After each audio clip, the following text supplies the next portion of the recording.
не повелете Мислам дека ова прашање е многу значајно, бидејќи ние треба да го смениме концептот на економски развој.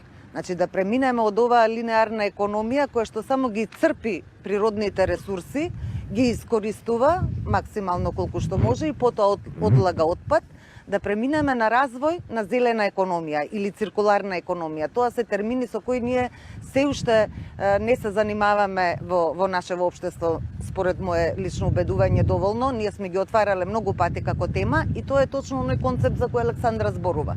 Зелената економија точно тоа значи, дека вие паралелно заедно ја развивате економијата и при тоа ја штитите животната средина и здравјето на луѓето, не на сметка едни на други. Да, но постои ли ваква стратегија во владата? Вие за ова размислувате ли? Коалиционен партнер сте таму и не гледам дека нешто сте направиле. Не сме виделе, но се согласувам дека новиот закон за енергетика нуди можност за развој на обновливите извори на енергија. Оти тоа е важно и не само за аерозагадувањето, туку и во борбата со климатските промени.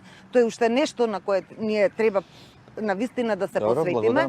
Собранието го ратификуваше, само да ви кажам, Парискиот договор за климатски промени и тоа значи дека ние како држава сме се обврзале да преземеме мерки во таа насока. Значи мора да направиме план за транзиција од користење на фосилни енергии, јаглен, нафта, кон обновливи извори на енергија. Новиот закон за енергетика кој го усвои собранието ја дава оваа можност и треба, мислам, во таа насока да се инвестира. Таму немаме нешто посебно.